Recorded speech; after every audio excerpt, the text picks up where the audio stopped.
जय हिंद सभी को। कैसे आप सभी? उम्मीद करते हैं कि बहुत ही बेहतर होंगे। आज हम लोग बात करेंगे यहाँ पर नौबत खाने में इबादत को लेकर के, और जिनके लेखक हैं आपका उनके बारे में हम लोग बात करेंगे। तो उनका जो नाम है यतीन्द्र मिश्र है। क्या नाम है उसका? यतीन्द्र मिश्र। ठीक है। क्वेश्चन ये भी आएगा कि बताइए इस चैप्टर का लेखक जो है वो कौन है। तो यतीन्द्र मिश्र जी हैं, और यतीन्द्र मिश्र इसको लिखते हैं। और ये किन के बारे में होता है? तो ये होता है आपका बिस्मिल्लाह खां के बारे में, जो कि शहनाई वादक रहे हैं, भारत रत्न उनको मिला हुआ है। तो उनके बारे में हम लोग बात करेंगे। और साथ ही साथ एक क्वेश्चन और पूछा जाता है कि बताइए ये जो है कौन सी विधा है? कहानी है, रेखा चित्र है, या व्यक्ति चित्र है, या आपका निबंध है, क्या है? तो वो भी आपको जानने का मौका आगे मिलता रहेगा। ठीक है। तो पूरी क्लास देखिएगा, बहुत ही जो है बेहतरीन क्लास होगी। तो चलिए करते हैं क्वेश्चन। ठीक है। क्वेश्चन एक क्या कह रहा है आपका? क्वेश्चन एक यहाँ पर कह रहा है क्या? देखिए क्वेश्चन एक को पढ़िएगा। कह रहा है कि यतीन्द्र मिश्र ने गीतकार गुलजार की कविताओं का संपादन किस नाम से किया है? तो इसका जो आंसर होगा वो हो जाएगा सी, जो कि होगा यार जुलाहे। ठीक है। फिर आगे बढ़ते हैं। क्वेश्चन है 2 नंबर। बिस्मिल्लाह खां साहब 80 बरस से प्रार्थना में क्या मांगते थे? तो 80 वर्ष प्रार्थना में एक ही चीज़ मांगते थे, और वो था सूर, जो कि आपका बी हो जाएगा राइट। ठीक है। आगे बढ़ते हैं। यहाँ पर क्वेश्चन नंबर 3 है, नेमत शब्द का अर्थ है। तो नेमत का मतलब होता है ईश्वर की देन, जो कि आपका किस में है? कहेंगे भैया सी में है, और सी हो जाएगा राइट। ठीक है। फिर आगे क्वेश्चन है। क्वेश्चन आगे कहता है कि रस्क शब्द का क्या अर्थ है? तो रस्क का मतलब होता है मेरे भाई ईर्ष्या, जो कि आपका ऑप्शन नंबर किस में है? बी में है, और बी हो जाएगा राइट। ठीक है। आगे बढ़ते हैं। यहाँ पर फिर कहता है क्वेश्चन कहता है कि सिंह का बना वाद्य यंत्र क्या कहलाता है? तो ये कहलाता है सिरंगी। क्या कहलाता है? सिरंगी, जो कि ऑप्शन नंबर आपका किस में है? कहेंगे ऑप्शन नंबर भैया यहाँ पर है आपका बी, और बी हो जाएगा राइट। बी हो जाएगा राइट। ठीक है। आगे बढ़ते हैं। क्वेश्चन है कि साफा क्या है? तो साफा का मतलब होता है साफ लंबा वस्त्र, जिसे नर्तक कंधे से लेकर कमर तक लपेट लेता है। तो कौन सा ऑप्शन सही हो जाएगा? आप कहेंगे ऑप्शन जो हमारा वो सी राइट हो जाएगा। चलिए आगे बढ़ते हैं। आगे क्वेश्चन है कि अमरुद्दीन व शमसुद्दीन के मामा द्वय कौन थे? तो ये जो आंसर इनका हो जाएगा वो आंसर हो जाएगा आपका सादिक हुसैन तथा अली बख्श। ये दोनों के दोनों इनके मामा थे। ठीक है।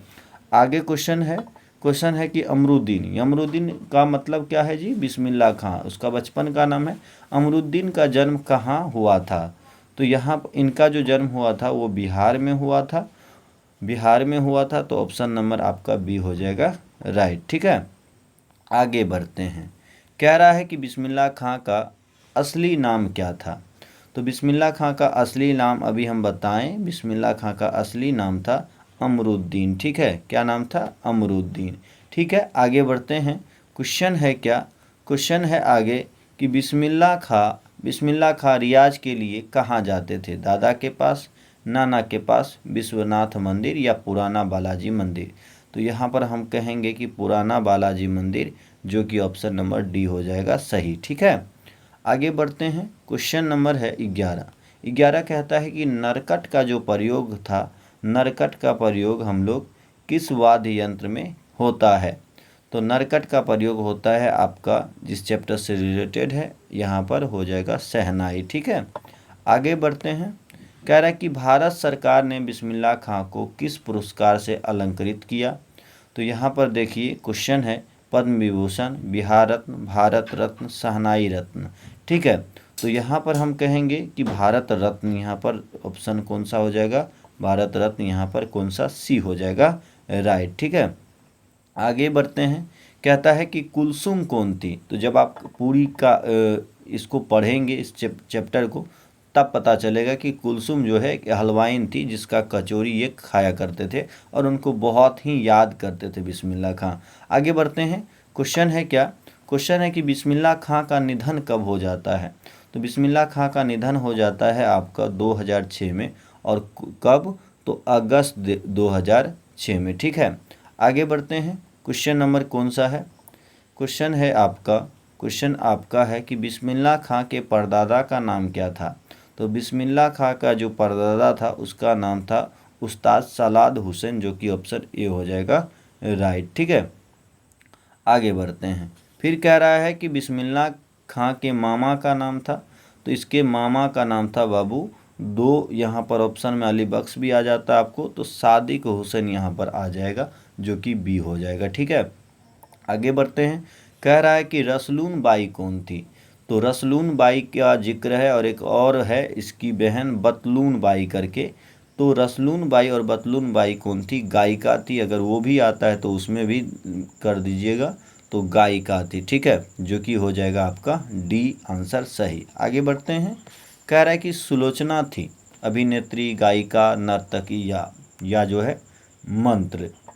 तो मेरे भाई यहाँ पर कहेंगे कि अभिनेत्री थी, हीरोइन थी उस ज़माने की, और उनका फिल्म ये काफ़ी देखा करते थे। उनके फिल्म को देखने के लिए बहुत ही मतलब क्या ही कह सकते हैं कि इनका एक भी फिल्म नहीं छूटता था उनका। ठीक है, आगे बढ़ते हैं। यहाँ पर कह रहा है क्वेश्चन कि पक्का महाल क्या था? तो पक्का महाल काशी के आसपास जो है काशी विश्वनाथ से लगा हुआ एक इलाका था पक्का महल। ठीक है, जिसको कहते हैं कि ये नहीं छूटता है। आगे क्वेश्चन करते हैं। आगे क्वेश्चन कहता है 20 का कि सुशीर वाद्य किसे कहते हैं? तो सुशीर उसे कहते हैं जिसे हम फूंक करके बजाते हैं। तो कौन सा ऑप्शन सही हो जाएगा? आप कहेंगे भैया यहाँ जो ऑप्शन होगा वो हो जाएगा आपका ए सही हो जाएगा। आगे बढ़ते हैं। कहता है कि फटा सूर न बख्शे कौन कहता था? तो ये बिस्मिल्लाह खां कहते थे कि काफ़ी चीज़ हो जाए लेकिन हमेशा जो है हमारा सूर जो है वो बना रहे हैं। तो इसमें एक जिक्र भी आता है जब आप कहानी पढ़ते हैं, कहानी तो नहीं कह सकते, यहाँ पर व्यक्ति चित्र है, जब इनको पढ़ते हैं तो उसमें एक जो है लड़की पूछ देती है कि आप लुंगी काहे फटा पहनते हैं? तो बिस्मिल्लाह खां उस समय कहते भी हैं कि लुंगी फटा है चलेगा लेकिन हमारा सूर ना फटे। ठीक है, तो ये हमेशा सूर को लेकर के चलते थे। चलिए 22 नंबर देखिए। कह रहा है कि रीढ़ किसे कहते हैं? प्लास्टिक, बांस, नरकट या इनमें से कोई नहीं। तो नरकट हुआ करता है, इसको हम लोग रीढ़ कहते हैं। बिस्मिल्लाह खां का सिर किसकी इबादत में झुकता था? तो अल्लाह की इबादत में झुकेगा, जो कि ऑप्शन आपका हो जाएगा ए राइट। ठीक है, आगे बढ़ते हैं। यहाँ पर क्वेश्चन है, अच्छा जी यहाँ पर जो है आपका एक रॉन्ग हो गया। ठीक है, यहाँ पर किसके, तो सूर, यहाँ पर सूर दे दीजिएगा। क्या जी? सूर, सी जो है राइट हो जाएगा, तो इसका सही कर लीजिएगा। आगे बढ़ते हैं। यहाँ पर क्वेश्चन है कि नोहा किसे कहते हैं? तो शहनाई को कहा जाता है नोहा, शहनाई को कहा जाता है नोहा, ए हो जाएगा आपका राइट। क्वेश्चन आगे कहता है कि मृदंग क्या है? तो मृदंग क्या है? लोकनायक वाद्य यंत्र है। ठीक है, जो कि ऑप्शन आपका कौन सा हो जाएगा राइट? आप कहेंगे बी हो जाएगा राइट। ठीक है, आगे बढ़ते हैं। कह रहा है कि बालाजी मंदिर काशी में किस घाट पर अवस्थित है? 80 घाट, पंचांग घाट, हरिश्चंद्र घाट, या तो इसमें आपका जो है ये आपके लिए छोड़ के चलेंगे। ठीक है ना, इनको स्किप करके चलेंगे। आगे बढ़ते हैं। 27 नंबर का है कि यतिन मिश्र किस अर्धवार्षिक पत्रिका का संपादन कर रहे थे? तो अर्धवार्षिक वाला जब आएगा तो उसका जो ऑप्शन हो जाएगा आपका वो हो जाएगा शहीद जी ए। ठीक है, आगे बढ़ते हैं। क्वेश्चन है कि बिस्मिल्लाह खां के बचपन का क्या नाम था? तो आप लोग बताएंगे बचपन का क्या नाम था, तो आप तभी से सुनते आए हैं, आप कहेंगे अमरुद्दीन, जो कि बी हो जाएगा राइट। ठीक है, आगे बढ़ते हैं। क्वेश्चन है आपका कि काशी किसकी पाठशाला है? तो काशी जो है वो संस्कृति की पाठशाला है। यहाँ पर गंगा यमुना मतलब गंगा यमुना कहते हैं कि संस्कृति मिलेगा, हिंदू मुस्लिम का एकता यहाँ पर मिल जाएगा। ठीक है, आगे बढ़ते हैं। यहाँ पर क्वेश्चन है आपका कि बिस्मिल्लाह खां दर्शकों से कौन सी दुआ ईश्वर से मांग रहे थे? तो जो है ये किसका मांग रहे थे? सच्चे सूर की नेमत मांग रहे थे, जो कि आपका सी हो जाएगा राइट। आगे बढ़े हम लोग।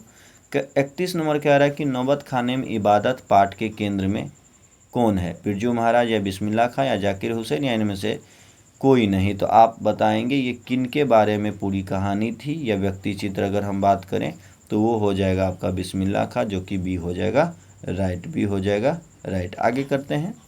क्वेश्चन है कि इबादत का अर्थ होता है, तो इबादत का मतलब होता है उपासना करना या हम कहें कि पूजा करना, ठीक है, पूजा करना या उपासना करना। तो आगे बढ़ते हैं। फिर क्वेश्चन कहता है कि अरब देश में फूंक कर बजाए जाने वाले यंत्र जिसमें नारी यानी कि रीड होती है को क्या कहते हैं मेरे भाई? तो उसको कहते हैं आपका शहनाई। क्या कहते हैं? शहनाई। और शहनाई तो यहाँ ऑप्शन में है नहीं, तो उसको कहते हैं ने। ने ऑप्शन नंबर ए राइट हो जाएगा, ठीक है। आगे बढ़ते हैं। काशी में मरण भी माना गया है। आप काशी में मरेंगे तो भी माना जाता है आपका मंगल, या ऑप्शन यहाँ पर आता शुभ, तो हम लोग शुभ भी दे सकते थे, तो यहाँ पर मंगल हो जाएगा, जो कि डी हो जाएगा राइट, ठीक है।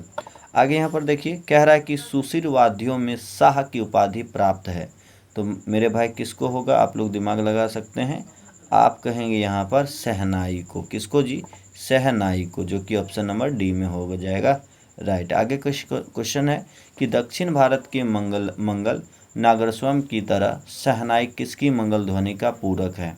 तो यहाँ पर जिक्र होगा चैता का। किसका जी? चैता का। किसका जी? चैता का, ठीक ना। आगे बढ़ते हैं। मरते दम तक ना शहनाई छूटेगी ना ही काशी, यह कथन किसका है? तो बिस्मिल्लाह खां से जब पूछा गया कि काशी के बारे में आपका क्या विचार है, तब कहा था कि ये जो है मतलब काशी से इतना लगाव हो गया है या शहनाई से इतना लगाव हो गया कि शहनाई और काशी एक दूसरे का पूरक है, समझो, मरते दम तक नहीं छूटेगा। तो यहाँ पर बिस्मिल्लाह खां हो जाएगा ऑप्शन ए राइट, ठीक है। आगे बढ़ते हैं। यहाँ पर क्या है कि नौबत खाने में इबादत शीर्षक पाठ साहित्य की कौन सी विधा है? तो हमने जैसा कि आपसे बताया था पहले ही, ये ऐसा क्वेश्चन आएगा, तो देखिए आप लोग लगा सकते हैं, कहेंगे भैया डी होगा। कौन सा होगा? यहाँ पर डी, जो कि ऑप्शन नंबर आपका, सॉरी डी नहीं, यहाँ हाँ डी यहाँ पर मारेंगे, डी हो जाएगा व्यक्ति चित्र, ठीक है। क्वेश्चन नंबर आगे है। क्वेश्चन नंबर कह रहा है क्या? क्वेश्चन नंबर कह रहा है कि बिस्मिल्लाह खां का संबंध किससे था? कितना आसान क्वेश्चन है, तो बताइएगा किससे था? तो आप कहेंगे भैया यहाँ पर संबंध हो जाएगा शहनाई से। कौन चीज़ बजाते थे? शहनाई बजाते थे, जो कि डी हो जाएगा राइट। और क्वेश्चन अभी 40 ही है, तो 40 ही है, तो आप कहेंगे भैया यहाँ पर 49 जो लिखा है, या इसको हम लोग कट करके क्या कर लेंगे, एक बार इसको आप लोग कट करें, यहाँ पर कट कर लेंगे यहाँ पर, और इसको जो है आप लोग क्या कर लेंगे 40 लिख लेंगे। तो क्वेश्चन आपका कितना था? 40 था, ठीक है ना। यहाँ पर आप लिख लीजिए 40, ठीक है। क्या लिख लीजिएगा? 40, ठीक है। 40 क्वेश्चन था। क्वेश्चन नंबर आपका 40 में क्या कह रहा है कि यतिन मिश्र की जो रचना है वो क्या है? तो यतिन मिश्र किस चीज़ को लिखते हैं? तो आप कहेंगे भैया वो नौबत खाने में इबादत के जो है रचयिता है, जो कि ऑप्शन नंबर सी हो जाएगा राइट। बहुत ही कम समय में हम लोग कर लिए हैं ये इतना सारा 40 क्वेश्चन को। तो आप लोग बताइएगा लास्ट में कि किस तरीके का हो पा रहा आप लोगों का तैयारी, कमेंट में ज़रूर बताइएगा।